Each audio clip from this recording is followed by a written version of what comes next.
बिहार की राजनीति इन दिनों एक अलग अंदाज में अंगड़ाई ले रही है।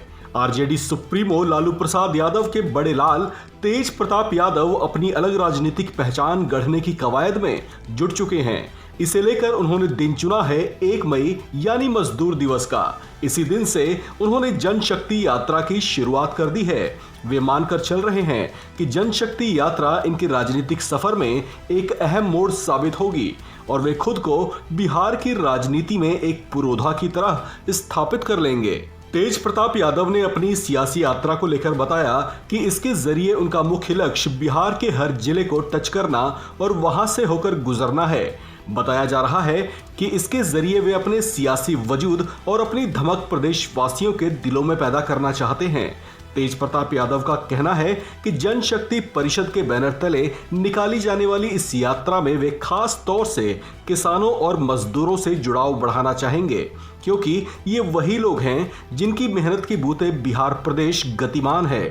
उनका ऐसा मानना है कि दूर दूर रहकर उन्हें समझना मुश्किल है, लिहाजा जनशक्ति यात्रा के जरिए वे उनकी समस्याओं को भी समझने की कोशिश करेंगे ताकि उसे खत्म करने के लिए आगे बेहतर रणनीति पर काम किया जा सके।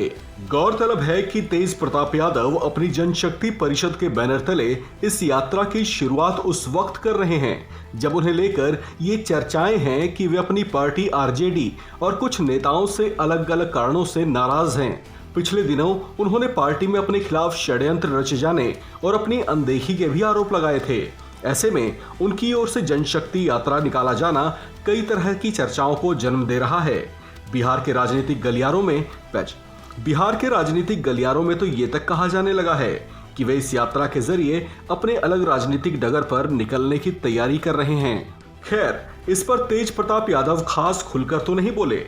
हालांकि आरजेडी के साथ जेडीयू के संभावित गठबंधनों की चर्चा पर उनका कहना है कि इस पर फैसला उनके पिता और आरजेडी के मुखिया लालू प्रसाद यादव ही ले सकते हैं।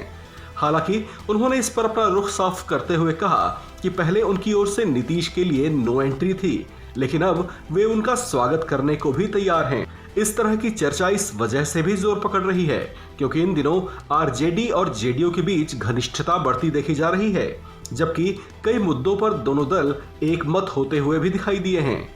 ऐसे में इसे भविष्य के किसी खास संकेत के तौर पर भी देखा जाने लगा है। इस खबर में फिलहाल इतना ही। बाकी खबरों के लिए बने रहिए वन इंडिया हिंदी के साथ।